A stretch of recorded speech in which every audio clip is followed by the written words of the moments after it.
just trying to get something going inside today against a Carolina team that had struggled there, and it was Carolina in the first half that kind of looked like they got their inside game going. How much of a factor was that today? Yeah, they had some great individual performances. I thought 31, Elijah Strong, at least from the film study that I did, probably had, his best game that I watched, and certainly haven't watched them all. And he had established himself, down there and kind of got going early, and then ended up, making, I think he was 3 for 3 at one point, missed his last one there late in the game. And, Quincy had his moments. I thought he had a really good stat line. He was 6 for 8, 3 for 6 from line, 10 rebounds and 23 minutes. But I thought going into the game that we could get some rolls in our ball screens. I thought we'd get behind them. I thought we could get some refusals of ball screens, and you got to give them credit. I thought they defended well. I thought they had a good plan. They obviously were very heightened, aware of Josh, and just did a good job of trying to limit his touches, and then being conscious of directions when he had the ball, and just never let their guard down with him. So he had a hard time, really getting into the flow of the game offensively. And, certainly you'd expect after the game he just had that, not that he doesn't get all the attention every game, but probably a little more heightened, like I said. After the game he just had, unfortunately we didn't do a good job, enough job of, generating better open looks for him and other players as well. Jaden Epps had to carry the scoring load for you a little bit there in the first half, and to lose him late in the half like you did with an injury, how much did that kind of impact things offensively today?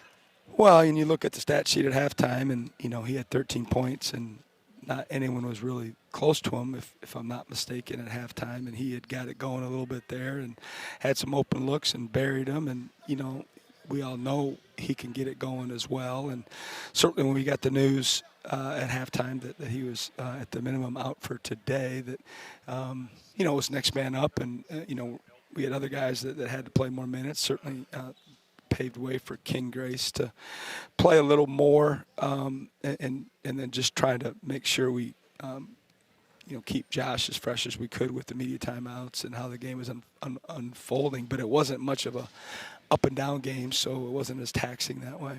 They had not shot the ball that well from three, but everything I'd read, everybody I'd talked to here said that roster was constructed to shoot three-pointers more like what we saw today. What allowed them to get going? Did they do something that collapsed the defense to get those easy looks? How were they getting those shots from three today? Yeah, I mean, we had a plan going into the game based on, watching them and the numbers and the analytics, and they had some guys, like you mentioned, that made shots, and credit to them. We talked about Strong already. He's shooting 26, 27%, and, hadn't been making them, and he knocked him down. Obviously, Michi Johnson, we're very aware of him, and, he played excellent, especially in the second half. He had some foul issues in the first half, which slowed him down. But and then he just had some one-offs. Number 9, Butler, hadn't been playing at all. He played 10 minutes and played really well. He made a 3, and number 6, E.J. Walker, the freshman, knocked down a 3, and, he hasn't been shooting many threes at all. And I'm not, saying that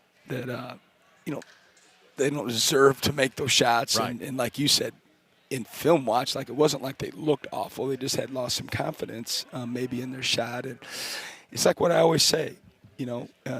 Three-point shooting and free throw shooting can be contagious in a good way, like it was for South Carolina this afternoon, and sometimes in a bad way for teams where it's not going through the hole and it just takes the life out of the bench. But I thought that's kind of what happened today, is they made some shots, and especially when 31 made some shots, I felt like their team grew in their confidence level. When we started the game, man, I couldn't have asked for a better start. Yeah.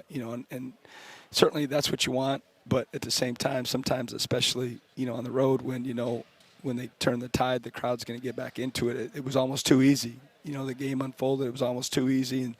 And they didn't have a ton of fight to them in the beginning. But then they made a shot or two and got back in the game that way, and then their confidence really, really rose. And you and I talked about Michie Johnson, but when they had to get some guys out of the game with foul trouble, suddenly he starts getting to the foul line, starts getting to the rim, and when he's able to do those things, it just makes it awfully tough sometimes, doesn't it? I mean, he's obviously a really good player. One of the biggest things we talked about of trying to, keep him down was no open threes. When we did the deep dive on him, when he scored big games, it was when he got to the line, which he did today. He was 9 for 10. And then when he made threes, obviously you can't take everything away from him. You can try, but our big thing was no open threes and keep him off the line. And, he was 2 for 5 from 3, but the free throws are what, in my opinion, those points when the clock's not moving. And then he controlled the game. I mean, he had the ball in his hands, and he's very quick and very explosive. And, he had 9 assists against 2 turnovers, and he played an excellent game.